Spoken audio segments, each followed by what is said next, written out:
Downs with Melissa Merriman team and the Keller Williams Realty.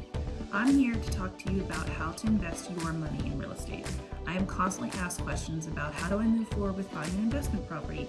You know, we own our own home, we want to buy something else that we can possibly make cash flow off of. How do we do that? How can we get approved for a second loan? What happens if we go forward with buying something and it doesn't work out? So these are all very valid questions, and I guess my number one tip when it comes to investing in real estate is that it is very different than buying your own home. When you are buying an investment property, it's very important to keep the emotions out of the decision.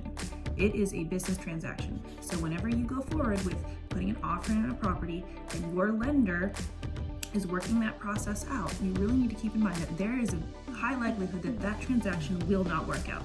It really comes down to a numbers game, and it's either it works or it doesn't work. And if it doesn't work, there's always going to be another property. You're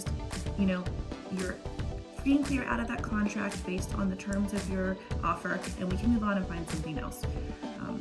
So many times people get very, very emotionally attached to these properties that they are looking at, and once you get through it a few times, you'll realize that it's not a big deal. You will move on, you will find something else, and you go forward. Or that is very likely your first offer could totally work out. It could be wonderful, you could have a great experience, and then you can use that as leverage to buy your next property. Tip number 2 is that, and this happens all of the time, I walk my first time investment buyers through properties and there are tenants there. There are people living in the home that you are buying. Now, they either make friends with those tenants or they can't stand them. First thing to remember is that those tenants, regardless of what you think of them, they are going to be your friend, because you have to make friends with them, because they're either going to pay the rent in the property you're going to live in, or you're going to have to very nicely have them leave. So if you come off the bat and you're rude and you're irritated with them, regardless of what they say or how they act, you need to consider them as a friend.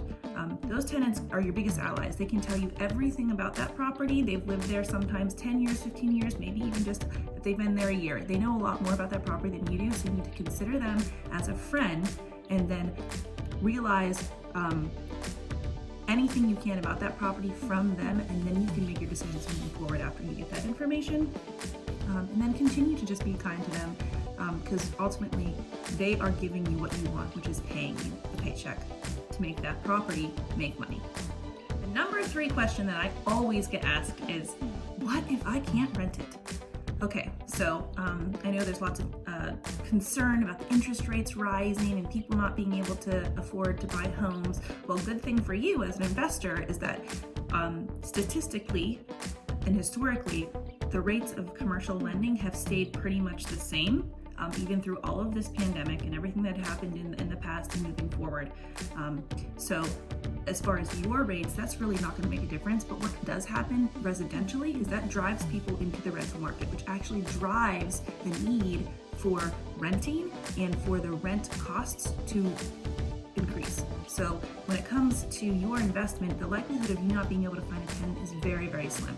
There are lists and lists and lists of people, qualified renters looking for nice places to live, especially considering the school district that you might be purchasing in. So that is one thing to consider. If you acquire a property and you get it to the standards of where it should be, you will have no problem. You probably will be overwhelmed with finding a tenant. That property will rent, and you will be okay on that aspect. Every property is not equal. So you could have a 6-unit apartment building built in 1985 worth a certain amount of money, and then you could have a 6-unit apartment building built in 1885, and it will not be as worth the investment as the newer one would be. And that is because you have such an overhead cost. Your heating is different, your insulation is different, the way the utilities are split could be different, your costs for updating and your costs for mechanicals. There's a whole lot of things that go into the type of property you're buying. So really, really for some investors, especially if you're not willing to take on a large renovation of sorts, I would say look at the age of that property. Just because it is of many units does not mean that it's worth more than even buying a duplex that is newer. You really have to look at how much it's going to cost you to get that to where you want it to be, and how much in 10 years, 15 years, 20 years you might lose on investing in that property. Number 5, rely on the experts. So if you are coming to me or to any real estate agent and or your lender, insurance company, whoever, they are the experts on investing in real estate. If this is your first time, you don't really know how the process goes, so you should rely on those you're asking to help you through the process. If they tell you something that you don't like, ask them why. Ask questions. We are happy to answer questions, but the likelihood is that we know what's better for you, and there's nothing in it for us except for to help you get that first investment property. So make sure that whenever you're asking your aunt, your uncle, your brother, or some person who has a investment property across the country that never has dealt with it, that you understand that you are working with an expert and they are the ones who should be able to help you. And don't be afraid to ask questions. We love to ask questions. That's why we're here. We're here to guide you. So please rely on us to help you through that process. Very last tip, which kind of goes along with relying on your experts, is knowing your numbers. This is a numbers game. Like I had said before, it is a business transaction. It is a decision you're making to help you move forward financially in your life and make an investment for your future.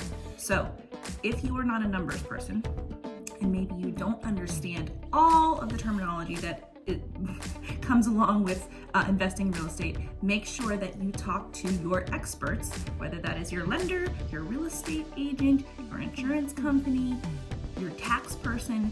All of those people know how to help you, and if you are unsure of something, make sure you ask them. It is a numbers situation. You don't want to find yourself investing in something that's just going to drain you of money. This should be something that is going to eventually give you cash flow, help you move on to buy the next property so you can continue to grow your portfolio. And we want to make sure you're making the right decisions and they are advised.